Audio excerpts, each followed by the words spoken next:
Good morning বন্ধুরা, স্বাগত আমার চ্যানেল রূপালী সিম্পল লাইফস্টাইলে। আর আজ হচ্ছে সোমবার। আমি আজকে পুরো ভিডিওটা ভয়েস দেব, এই জন্য আমি ওখানে বকবক করছি ঠিকই, কিন্তু আমি এখানে পড়ে বকবক করছি। তো আমি রেডি হয়ে গেছি সকালে, ক্রিম মেখে নিচ্ছি, সানস্ক্রিন একদমই নেই দেখছো, ওটাকে একটু নাড়িয়ে দিচ্ছি। তো সেটা নিয়েই বকবক করছি। আর মেয়ের ফোনে রিচার্জ শেষ হয়ে যাবে, আমার ফোনে রিচার্জ শেষ হয়ে যাবে, সেই সব নিয়ে মেয়ের সঙ্গে আলোচনা করছি। তো কিপটেমি করে একটুখানি সানস্ক্রিন দিচ্ছি, কারণ ফুরিয়ে গেলে তখন আবার কি হবে। এত কিপটেমি করছি আমি, আর সেটাই বকবক করছি। তো রেডি হওয়ার জন্য এখন চা খাইনি, আর চাটাও খাবো, তাই মেয়েকে বলছি। আর ওর ফোনের রিচার্জ শেষ হবে, আমার মান্থলি শেষ হবে, সব কিছু একসঙ্গে শেষ হয়ে যাবে। ওই দেখো, এটা আমি আবার বলছি যে কেন তোর রিচার্জ কী করতে হবে, ওরা আজকেই শেষ হয়ে যাবে। তো সেই জন্য মাকে বলছি যে আমার আর কি করার আছে, চলো রেডি হব, সিঁদুর পরছি। তো আমি নর্মালি অনেকে আছে খুব নিয়ম নিষ্ঠা করে সিঁদুর পরে, আমি অত নিয়ম নিষ্ঠা করে পড়ি না। নমস্কার করা, এই করা তাই করা, জানি না আমি হয়তো খারাপ কিছু করছি নাকি আমি জানি না। তো আমি রেডি হয়ে গেছি, একটা টিপ পরে নিলাম ছোট্ট। আগে কালো রঙের পরতাম, এখন একটু মেরুন কালারের টিপ পরি। তো মা আমাকে না করেছে যে কালো রঙের পরিস না, কালো রঙের পরতে নেই, তাই মায়ের কথা একটু শুনে টিপ পরে নিলাম। তো চলো রেডি হয়ে যাচ্ছি, পৌঁছে গেলাম কারখানায়। আর এইখানে হচ্ছে এই যে এটাকে দাদাটা, আমরা গিয়ে পৌঁছেছি, বসে আছি, এই দাদাটা ঝাড় দিচ্ছে, ঝাড়ফাড় দিয়ে করছে, পরিষ্কার করছে। আর আমি এখানে বসে আছি, দেখো পায়ে দড়ি বেঁধে, কারণ অসম্ভব পায়ে আমার যন্ত্রণা করছে, তাই জন্য সেই জন্য আমি ওখানে বসে আছি। চলে এসেছি বাড়ি, 9:30 বাজে। রেডি হয়ে রেডি কেন বলছি, স্নান টান করে একদম ফ্রেশ হয়েছি। আর এনেছি ঘি। আজকে ঘি দিয়ে একটা জিনিস করব, তোমরাও আশা করি জানো, ঘি আমি সাধারণত ভাত দিয়ে খাই না। তো এটা এনেছি অন্য একটা উদ্দেশ্যে। তো উদ্দেশ্যটা আমি তোমাদের পরে দেখাচ্ছি কেন। তো নিয়ে এসেছি, ঘিটা থাকলে কি হয়, মেয়ে একটু আলু সিদ্ধ দিয়ে ঘি দিয়ে ভাত খেতে পারে। আর আমার গলার ওখানে একটা ফুলে গেছে, আমি এটা তোমাদের দেখাচ্ছি, জানি না কি হয়েছে, আমার গলাটা ফুলে গেছে। আর এই হচ্ছে আমি বসে গেছি তরকারি কাটতে।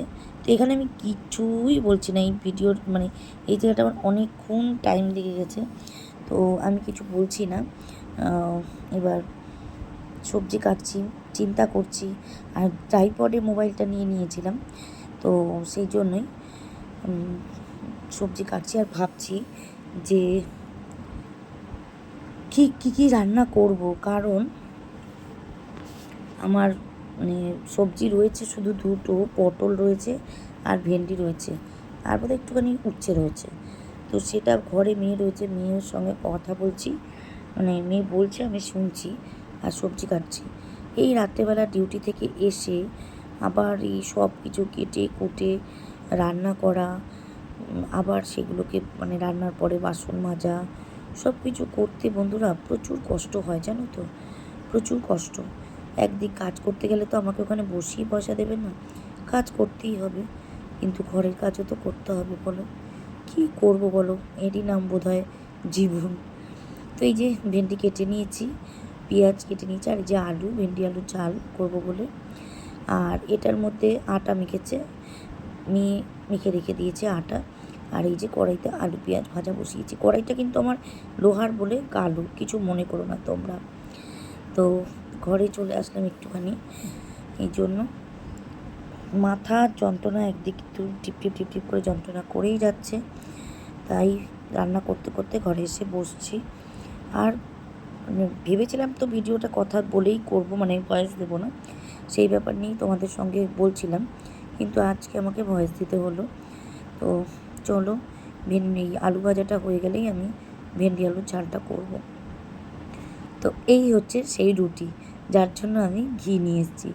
আর এই যে ভেন্ডি আলুর ঝাল, আলু ভাজা, আর এই রুটি, আর এটা হচ্ছে আগের দিনের মাংস। এই রুটিটা না ঘিয়ে, এটা আমি একটু ওই মারওয়াড়িরা খায় এরকম নরম, ওরা রুটির মধ্যে একটু ঘি মাখিয়ে নেয়, আর রুটিটা এত সফট থাকে, তুমি যদি সকালে রুটিটা করে নিয়ে যাও, তাহলে তুমি যদি বিকেলবেলাও খাও, রুটিটা একদম সফট নরম থাকবে। তোমরা করে দেখতে পারো বন্ধুরা। রুটি করে জাস্ট ওপর থেকে আমি দেখাচ্ছি, দেখো, ওপর থেকে একটু হালকা করে ঘি মাখিয়ে নেবে। কোনো ঘিয়ের গন্ধ লাগে না, কিচ্ছু লাগে না, কিন্তু রুটি একদম সফট, একদম নরম, তুলতুলে নরম হয়ে যায়, সুন্দর লাগে খেতে। তো আমি তার জন্য আজকে ঘি নিয়ে এসেছি, আলু ভাজা, আর মেয়েকে দিয়েছি, এই আলু ভাজা দিচ্ছি মেয়েকে। ও বলছে আমাকে শুধু আলু ভাজাই দাও, আর ভেন্ডি আলুরটা খাবে না। আমি বললাম খা, একটুখানি খা, এক টুকরো ভেন্ডি খা। আর আমার মা বলে রাত্রিবেলা যদি কিছু রান্না করে তাহলে একটুখানি খেয়ে নিতে হয়। যাই হোক, একটুখানি অন্তত খাতে, ওকে একটা ভেন্ডি দিয়ে দিয়েছি ওকে। তো আমার খাওয়া দাওয়া কমপ্লিট। শরীর আমার খুব টায়ার্ড লাগছে বলে আমি কোনো বাসন টাসন আজকে আর ধুইনি। তো সেটাই তোমাদের বলছি, 11টা 10 বেজে গেছে, সেটা আমি বলছি। তো আমার একদমই শরীরটা চলছে না। আর আমার ট্রেনে উঠতে গিয়ে কোমরে আমার খুব ব্যথা লেগেছে, মানে পেছন থেকে ধাক্কা লেগেছিল, যার জন্য ব্যথা লেগেছে, যার ফলে আমি আর কোনো কাজ করতে পারছি না। মানে ভালো লাগছে না, এত টায়ার্ড লাগছে, এত লাগছে, মনে হচ্ছে কখন বিছানায় শুয়ে পড়বো। তাই আমি ভিডিওটাকে শেষ করার জন্য প্রস্তুতি নিচ্ছি। তো ভিডিও আমার নর্মাল হয় একদম, মানে কি বলবো, আমি কোনো অ্যাক্টিভিটি কিছু দেখাতে পারি না, আসলে বাড়িতে থাকি না।